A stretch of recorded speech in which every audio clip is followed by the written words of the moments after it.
Today we are going to be able to view a webinar with Shelly Weiner, who is a Holocaust survivor, and we're going to watch that. And we've been studying lots about the Holocaust, and then afterwards we're going to be able to ask some questions. We are doing this as a part of the Josella-Abramson Act that was put into place with DPI and the state of North Carolina, as far as it is required by law to teach 6 through 12 English and social studies about the Holocaust. Oh, it is so important just because horrible, horrible things have happened in our past, and we want to make sure that we do not repeat those things. And if we learn about them, then hopefully we don't make that mistake again. My name is Shelly Weiner. I never had a childhood. I never had a friend, and I never had a toy. My name is Raya Kirchnerman. And my childhood was as bad as it could be. I never had friends. I never had toys. I didn't go to school before the war. The only friend to play with is my cousin Shelly. My father was a businessman. My mother had a grocery store that she ran from the bottom of our house. She had it set up. And I had a very happy childhood before the war. My parents had a little business in that village. They were producing lime and selling it. They did have livestock, which my mother was taking care of.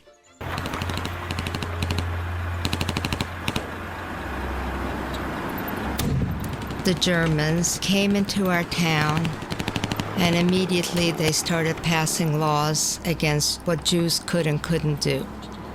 And one of the laws that they passed is they wanted all the males, all the men, to report for relocation work duty.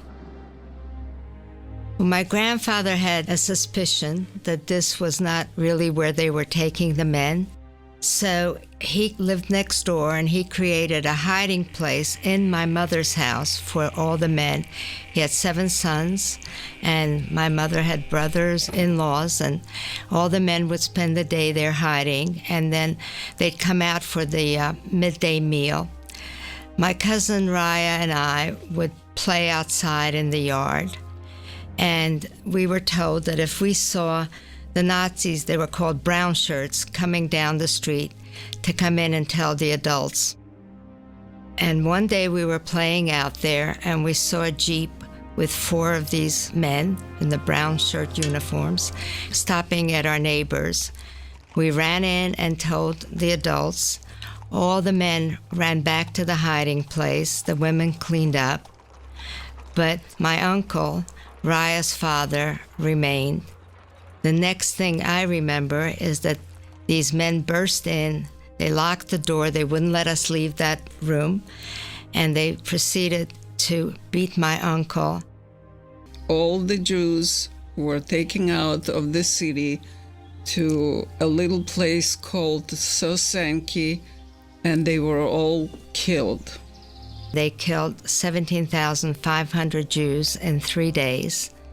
And my entire family was killed in that massacre. My grandfather, my uncles, my aunts, and my cousins. The Ukrainian police was there, the Germans were there, and people, especially the police, they were taking all the princely possessions that the people brought over there, putting them on the wagons and taking home. The day we were at the village was because my mother heard from a Polish neighbor that the next day was going to be this action, they called it, this action, where they took out all the Jews from the city, walked them to a smaller place about 6 miles away, and had dug trenches and would be shooting them. And it took them 3 days to kill 17,500 people. And that's where my entire family was murdered. Anyway, you know, the Germans could not have accomplished what they did without the help of the local population. And so they would go to the villages and they would put out pamphlets asking the locals to come and help them. And this farmer had a son who was 18 years old, and he got his friends and they decided they would go into town and they would make some money by working there. Well, when they got to town, the job they gave them was at the killing field. It was to pick up the bodies that hadn't fallen into the ravine and throw them in the ravine. Well, these young men were so horrified by what they saw that they ran back home through the woods. And on the way home, they decided to form a partisan group. The partisans were the people who lived in the woods, and they would do whatever harm they could to the Germans. You know, blow up bridges, trains, whatever. Now nobody's left but the four of us. Shelly, her mother, I, and my mother. Natalia and Nicanor Polishchuk made a hiding place for us in their barn where they kept the straw and hay. I remember standing and watching them put it on the space where they kept that, and they filled that up until they left a small space for the four of us to sit down, to lie down, but we couldn't really stand up. We were at the back of the barn where they have some eaves that you can look out. That was the only light that we had and the only air that we had. And as a little girl, I would tell my mother, please, please, please let me go out and play with the chickens and the kitty cats.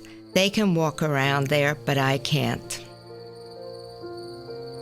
Raya and I would play with the straw. We would make animals out of the straw. We would make dolls. Those were the only toys we had. And our mothers would tell us stories. That is how we passed the time away. Altogether, I think we were in the barn maybe 20 months. The scariest night of my life was when Nicanor came up and told our mothers that they were coming for us. They knew we were there, and that we should come down. Well, our mothers said, could we have a little time to say goodbye to each other? And to this day, I don't know what possessed us, but Raya and I guess I was 5 and she was 6 at the time, started crying and begging our mothers not to go quietly, that we should run into the woods. We knew there was a back door to the barn. And somehow our mothers agreed to do it, and that is what we did. From the woods, at daytime, we were hiding in the fields. It was very hot. We had no food, no water. The sun was unbelievably hot. And this is where we sat for 3 days. All we could eat is the raw grain from the rye. It was very dangerous for non-Jews to help Jews, because it wasn't only that they, people, their neighbors were watching them and would report them, and they had very limited amounts of food for their own families. So to add 4 more people, that was quite a difficult situation. And I just found out when I went there that if you turned a Jew in, you would get 2 pounds of sugar. That's what we were worth. Passport is the only thing that I have of my father, and this is the only memory that I have. I can't forgive because it's not for me to forgive. It's for the people who were killed. So I can't forgive that. But I also I feel sad. I feel sad. There's just cruelty sometimes in the world. And if you don't speak up against it when you see it, when you see people saying or doing the wrong thing, then it feels that it has an opening to spread their hatred and their ideas and their philosophy with more and more people. Something I learned from the video was about the purges they committed like in Ravna with around like 17,000 people gone in 3 days, and how large they were, yet were just a fraction of the millions that suffered and were massacred altogether, and how they just stack and stack upon each other to form the atrocious event, the Holocaust that it is, and about how it's really just a pure sum of human suffering. That's what I learned. I learned that through everything and the tragedies of the Holocaust that we really need to remember, and that remembering is probably the best thing for us because we won't repeat it and we will remember the tragedy and really just help us have empathy for the people that have went these tragic things. Today I learned about the Holocaust and its survivors. One of them was today one of its survivors and her story through her bravery and the different struggles she went through. It was about her struggle through different places, the food she ate, the conditions she was living under. Going through a traumatic experience at a young age is really traumatizing, of course, and the millions of lives that were killed is not something that should stay quiet, should really be out there. I learned that Jews went through like a lot and that they got like discriminated for like stuff that they couldn't like control and had no reason to be, like they had no reason for that to happen. What lesson did you learn here today that you're always going to take with you? That everyone should be treated like the same way, and that they just didn't deserve for any of that to happen. Nobody should have to deal with that. I think that we learned about the Holocaust, and I feel like it's an important topic and that everyone needs to learn. I feel like it teaches us about the importance of not judging everyone and kind of feeling empathy towards everyone. It shows us the injustice that people go through. We think we have life easy, but we don't know what everyone goes through. It's just important to understand and know. What lesson are you going to take with you as you move forward in your life? I think that what I'm taking forward from this is to not give up. We learned that Shelly didn't give up and that she felt it in her gut that she was going to get out, and she's doing bigger things now. So I think it's important to just not give up. Even though times are rough, we know that we can go through it with stuff and just learn everything. I learned how grateful we are now about what we have and how they didn't have stuff like that back then. I learned that Jews were treated really badly, like worse than I thought. Like how almost 20,000 people were killed in just a couple of days, and how they were only worth 2 pounds of sugar. What lesson did you learn here today that you're always going to take with you as you move forward in your life? To be more grateful with the things I have, because I could lose it all in just a blink of an eye. Mainly about like the exact hardship for people that weren't put into the camps. Because usually most of the stories that you hear is about the experience of survivors in camps, but this one was someone who didn't actually go to one. They were able to avoid it. What lesson are you going to take with you that you'll keep with you the entire life? I think with her comment about how strong her mother and her aunt were, I think that's really important to me, just like the mother's love for their 2 girls.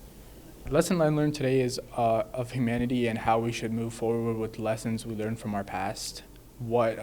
This is because when we have different nationalities or different backgrounds, we tend to make up things about different people, and I think we should learn more about someone before saying our thoughts and misinformation we spread about their culture or religion. Empathize with people throughout everyday life. You don't know what they've been through, you don't know what they're going to go through, and just to be nice to each other, no matter what. Something that really stuck with me when she was speaking was about how following our own path and not leading into misinformation and to what our peers say, And that's something that's always stuck with me, and, you know, it really just comes out of light when, you know, she said it, as she experienced something very drastic. Well, I think one of the most important things that we learn is about how individual stories are very important. Each individual person is very, very important. It's not just the numbers, but it's important to learn each story and each survivor, because everybody was the world to somebody. The Holocaust happened because good people did not speak up. Good people did not speak up. They didn't like what was happening, but they waited for someone else to say something.